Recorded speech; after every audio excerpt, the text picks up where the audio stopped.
Bukan untuk agama saja, semua subjek. Nanti mungkin boleh sampai dan nanti kan, nanti yang sesi kedua nanti mungkin agak cepat sikit je. Untuk aktiviti, yang penting sekali aktiviti tu, syarat-syarat dia mesti menepati objektif. Tadi objektif kita apa? Contoh untuk hafazan,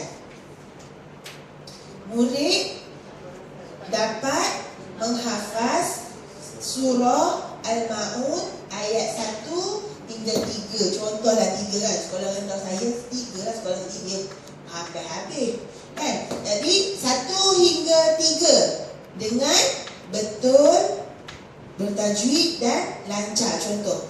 Okey, aktiviti dia mesti menyokong murid supaya menghafal. Apa aktiviti untuk hafazan? Macam mana kita nak tahu budak kita tu dapat hafazan tu? Apa aktiviti yang kita buat? Okey, menjawab soalan. Lagi? Okey, objektif boleh cantik kan?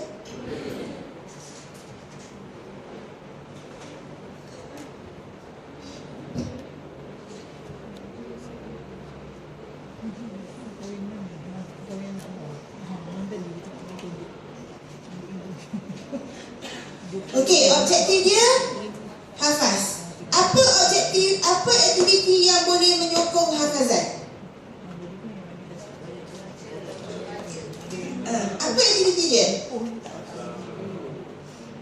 Salah ni. Memperdengarkan kan? Memperdengarkan dalam bahasa Arab panggil apa? Tasmi'. Tasmi' lagi. Apa lagi aktiviti hafazan yang boleh? Macam mana kita nak detect anak murid kita boleh hafal? Apa aktiviti yang kita buat?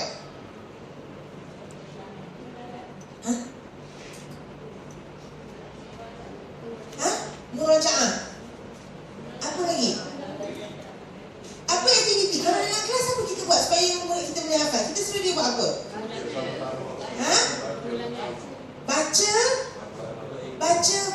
Baca ikut guru dulu kan. Kita ikut step dia. Mula baca ikut guru. Kak ngeri nak saya jari sebab you all ni terror. Cepat sikit tu dia. Kalau dia nampak dia akan sikit. Baik, BIG tu baca ikut guru. Itu Ustazah apa? Okey. Baik, baca ikut guru. Maknanya budak-budak kita itulah aktiviti dia. So bila menghafal, baca ikut guru. Lepas tu kita buat apa lagi? Lupa. Cuti lama kot hafazan apa kita buat selalunya?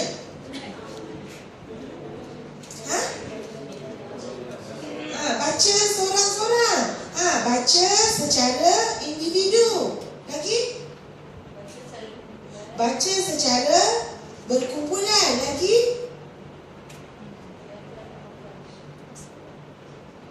Apa aktiviti yang boleh menyebabkan dia hafal? Ulang. Pengulangan. Okey, macam mana dia ulang ni? Baca berulang-ulang. Ya, baca berulang kali. Lagi? Okey, kalau Ustazah buatlah contohnya. Aktiviti dia yang pertama kalau kita kata untuk hafazan. Murid, macam mana kita nak kenal kita punya tu? Aktiviti dia, murid membaca secara berulang kali dalam kumpulan. Tu baru dia step dia untuk hafal. Macam mana kita tahu dia hafal? Ialah yang tadi tu, tasmi' bacaan. Itulah bentuk yang akak kata tadi, pentaksiran. Inilah pentaksirannya. Pentaksiran ni ialah apa aktiviti yang kita buat kepada anak murid supaya anak murid kita boleh tunjukkan pada kita dia dah capai objektif. Kalau kita suruh dia baca, capai tak objektif hafazan? Belum lagi. Sebab tu kalau bila hafazan, kita tulis apa? Mula-mula memanglah kena baca ikut guru. Lepas tu baca secara individu, baca secara kumpulan. Lepas tu dia buat apa? Dia tak kata baca dah. Dia kena guna perkataan Hafal. hafaz ni. Sebab kalau kita baca maknanya murid masih melihat teks, kan? So bila hafazan, kalau boleh mula-mula objektif dia murid dapat. Kalau kita boleh baca tu, objektif dia kena baca juga lah. Murid dapat membaca ayat 1 hingga 5 surah Al-Ma'un. Yang kedua, baru murid dapat menghafaz ayat 1 hingga 5 surah Al-Ma'un. Aktiviti dia, boleh tak kalau kita buat aktiviti yang seronok sikit? Murid tulis nama permainan. Murid dapat menghafaz melalui permainan jaluk. Pernah main tak? Ke you all zaman sekarang tak ada kau main? Zaman akak dulu main kan? Akak buat dalam kelas, akak budak-budak kata tak pernah main. So dia mana main benda tu? Dia main gitu kan? Jadi bila main jaluk itik jaluk ayam, kena tu baca. Orang yang kita tangkap tu baca ayat ketiga suratul Qari'ah. Baca. Tak dapat, tak lepas. Boleh main dalam kelas. Itu maknanya dia fun learning, didik hibur. Jangan kalau hafazan senyap hafal je. Sebab kita nak tunjukkan yang pertama bukan cuma jangan tersilap. Ada orang kata kat akak boleh ke main waktu Quran? Kita bukan main waktu baca Quran. Proses itu sahaja. So dia kena tepat. Kalau hafaz, objektif dia hafaz, aktiviti dia pun mesti menghafaz. Kalau contohnya kita kata objektif solat lah, murid dapat melakukan solat dengan sempurna. So apa aktiviti dia? Apa yang kita kena aktiviti? Memantau solat. Apa budak-budak tu kita buat? Aktiviti tu aktiviti yang budak-budak buat. Bukan kita buat. Memantau tu kita start. Ya, kita buat apa? Amali solat. So kita punya objektif murid dapat melakukan solat dengan sempurna. Aktiviti dia ialah melakukan amali solat secara individu ke, berkumpulan ke. Okey? Jadi dan kita dah tahu dah. So bila kita buat aktiviti itu, kita dapat lihat. Bila kita tengok aktiviti itu berlaku, maka kita pun memantau untuk kita pastikan dapat tak objektif. Jangan kita kata aktiviti kita murid dapat melakukan amali, murid dapat melakukan solat dengan sempurna, tapi aktiviti dia kita buat murid menyenaraikan sahaja. Kan? Kita nak tengok dia buat. So dia kena buat lah. Macam akak kat sekolah akak, kalau akak amal solat, akak buat station kan? Station orang ni rukuk je, station ni sujud je, station ni duduk tahiyat awal, ni duduk tahiyat akhir, ni takbir, tu iktidal. So dia kena pergi sorang-sorang, dia bawa checklist dia, akak bagi checklist, okey, pergi. Sebab pastikan macam kita dalam kelas, gunakan anak-anak murid kita yang pandai kan? So dia akan check. So dia mulalah belagar kan? Okey kan? Tanda. Sebab murid ni bila kawan dia menanda, dia tak rasa stres. Banding dengan kita menanda. Sebab kita ni macam menilai kan? Dia dengan kawan dia, kau betul-betul, tapi make sure lah yang tukang tengok tu betul. Waktu tukang tengok tak tahu, payahlah. Jadi kita kena tengok dulu yang nak kita latih sebagai kader-kader ni kan? Yang kita punya nakik-nakik dalam kelas tu, yang tu kita tengok dulu. So yang kedua, syarat dia mesti tepat tahap. Kalau budak tu budak yang meleleh, tak meleleh, yang tak tengok, tapi agak tak tahu lah sekolah ni ada tak? Ada juga kan? Kalau macam kakak kat sekolah biasa kan, dia meleleh kan? Dia meleleh kan, dia tengok klik kita kan? Lepas tu dia tengok je, kenapa awak tengok salah? Tak tengok kan? Jadi tepat tahap. Kalau budak tu tahap dia rendah, kita kenal anak murid kita kan? Janganlah murid dapat menghafaz ayat 1 hingga 9. Kawan sebut I. Maksudnya apa? Y-U-Y-Q-U kan? Nak suruh hafaz sampai habis. Macam mana? So kita tengok tahap dia. Kelas ni tahap dia macam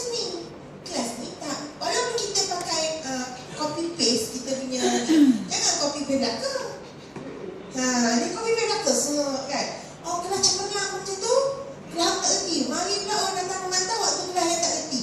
Tulis 9 ni, menghafal 9. Okey, sebut sikit, baca sikit. Wal aja boleh. Macam mana? Capai tak? Bila kita tak capai saja, gagal lah kita nak ambil. Macam kita tak nak.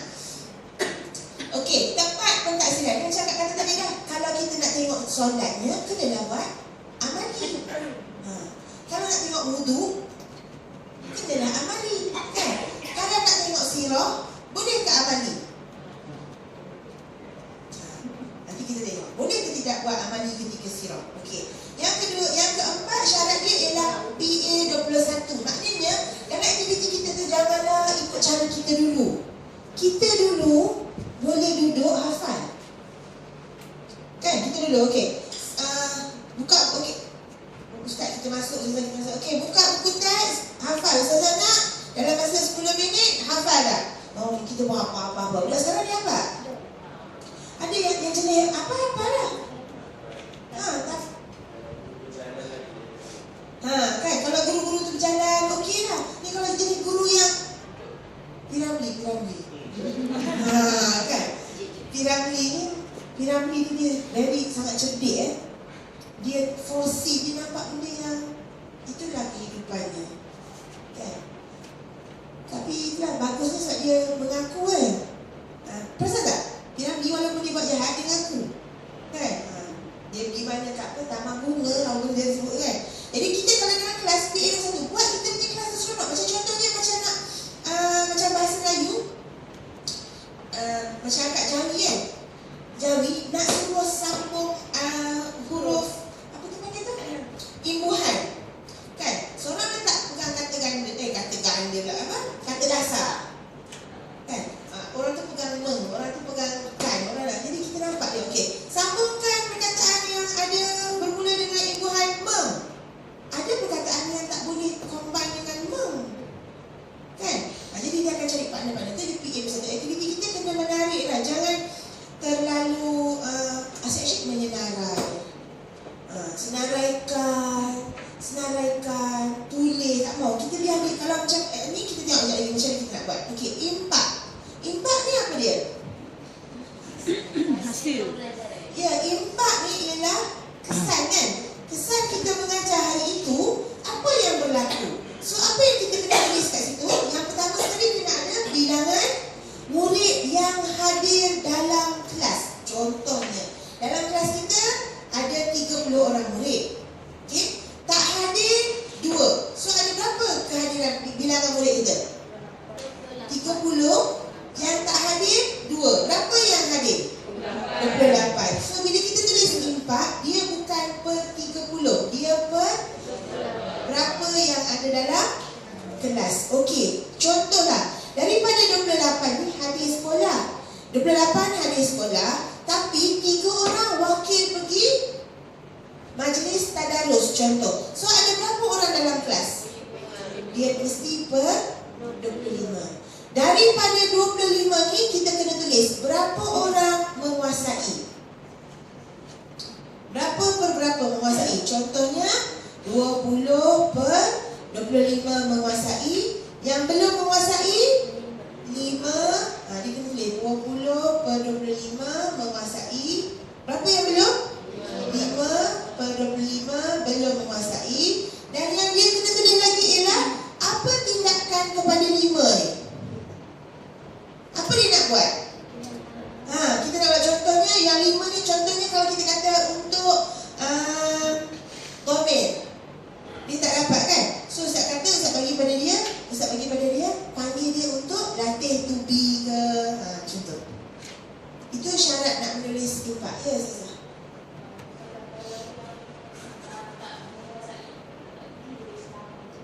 Boleh.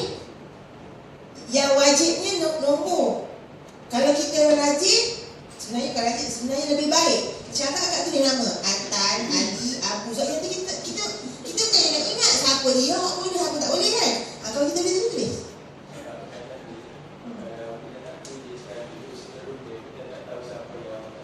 Ya. Kita senang detect kan. Dan tidaklah budak tu ketinggalan